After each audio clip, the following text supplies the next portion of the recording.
Hi friends, welcome to SK innovations. இன்றைக்கி நம்ம என்ன பார்க்க போகிறோன்னா, எண்ணெய் குடிக்காத லேயராக வரக்கூடிய வாழைக்காய் பஜ்ஜி எப்படி ஈஸியாக பண்ணலான்னு பார்க்கலாம். இப்போ ஒரு பவுலில் 1/4 கிலோ அளவுக்கு கடலை மாவு எடுத்துக்கிறேன். இது கூடவே 25 கிராம் அளவுக்கு அரிசி மாவு சேர்த்துக்கிறேன். அடுத்து 1/2 ஸ்பூன் அளவுக்கு பெருங்காயத்தூள், 3/4 டீஸ்பூன் அளவுக்கு மிளகாய்த்தூள், தேவையான அளவுக்கு உப்பு சேர்த்து நல்லா இதை மிக்ஸ் பண்ணி விட்டுக்கிறேன். நான் விஸ்கி யூஸ் பண்ணியிருக்கேன். நீங்கள் கையில் கூட நல்லா மிக்ஸ் பண்ணி விட்டுக்கலாம். உங்களுக்கு இந்த ரேஷியோ கஷ்டமாக இருந்ததுன்னா, அதாவது 25 கிராம் எவ்வளோன்ட்டுலாம் அரிசி மாவு உங்களால் அளக்க முடியாமல் இருந்ததுன்னா, நீங்கள் டேபிள் ஸ்பூனோ இல்லாட்டி டீஸ்பூனோ பயன்படுத்திக்கோங்க. 10 முறை நீங்கள் கடலை மாவு சேர்த்திங்கன்னா 1 முறை அரிசி மாவு சேர்த்துக்கோங்க.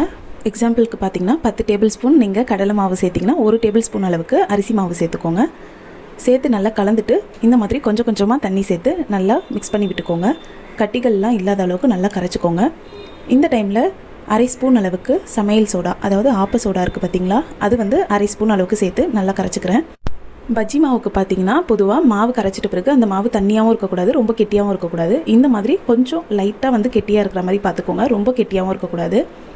அடுத்து பார்த்திங்கன்னா வாழைக்காய் இந்த அளவுக்கு கனமாக இருக்கிற அளவுக்கு நான் சீவி ஏற்கனவே எடுத்து வச்சுட்டேன். இப்போ இதை இந்த மாவில் டிப் பண்ணிவிட்டு பாருங்கள், இந்த மாதிரி 2 சைடுமே திருப்பி போட்டு இந்த மாதிரி கட் பண்ணி நீங்கள் எண்ணெயில் பொரிச்சு எடுத்துக்கோங்க. எண்ணெய் நல்லா காஞ்சிட்ட பிறகு வாழைக்காய் பஜ்ஜி பொரிச்சு எடுத்துக்கோங்க. பார்த்திங்கன்னா உங்களுக்கு இந்த பக்குவத்தில் மாவு கரைக்கும் போது பஜ்ஜி போடும்போது எக்ஸ்ட்ரா மாவு எதுவுமே எண்ணெயில் சிந்தவே சிந்தாது. பாருங்கள், இந்த மாதிரி இருக்கும். அப்போ நீங்கள் கரெக்டாக மாவு கரைச்சிருக்கீங்கன்ட்டு தெரிஞ்சுக்கலாம். இப்போ இதை ஹை ஃப்ளேமில் வச்சு நல்லா பொரிச்சு எடுத்துக்கிறேன். அவ்வளோதான், நம்மளோட வாழைக்காய் பஜ்ஜி சூப்பராக ரெடி ஆகிடுச்சு.